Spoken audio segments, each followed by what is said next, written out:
gusogwa iyo tujya ni habi.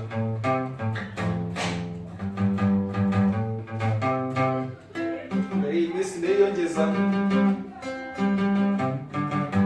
sigaye nyitera inyoni ziguruka.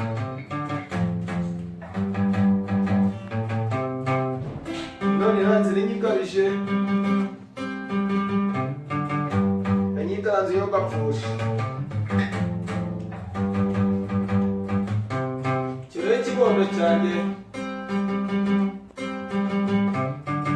gira hino nkuraga intwaro. Nitwaje igihe cyose reba inka byose mubyihereze.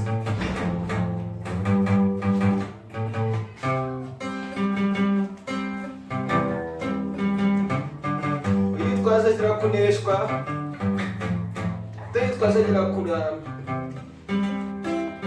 Iyo ntwaro nta yindi mwana wanjye, nta yindi shaho n'umurimo.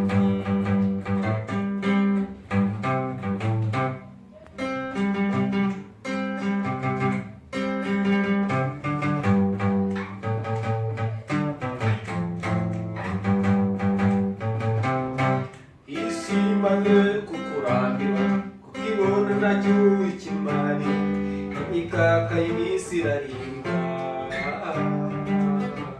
Ese akizere ubuzima bw'ejo udakoze ngo wihakuya wishakire iteka iminsi.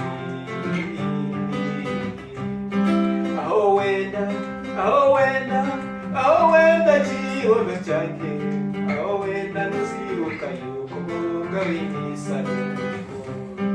Aho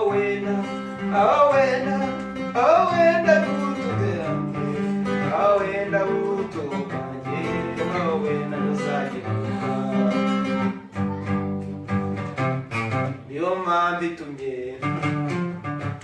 bikubwiye nkwihanangiriza.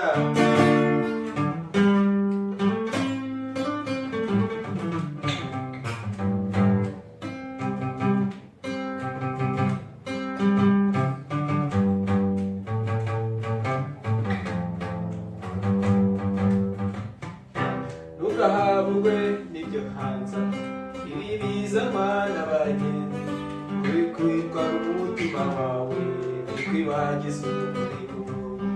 Buryaga nuko utabizi uterwa umutwe n'umwana, uritinda nuko ukizera urya kandi birira bake.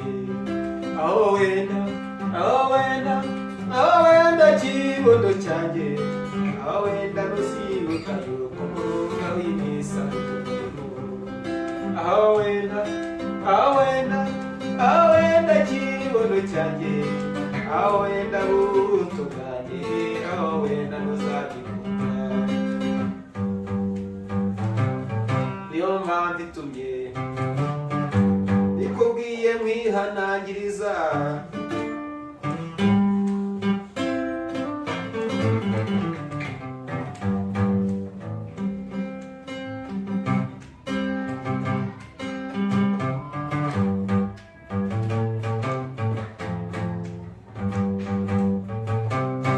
Uramenye utazahurwa n'iyo utwarire n'umuzi nawo mu kigero cyawe. Uramenye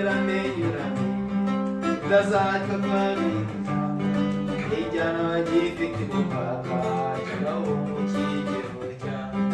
Aho wenda kibondo cyanjye, aho wenda ntuzibuka yuko munga w'imisaro. Aho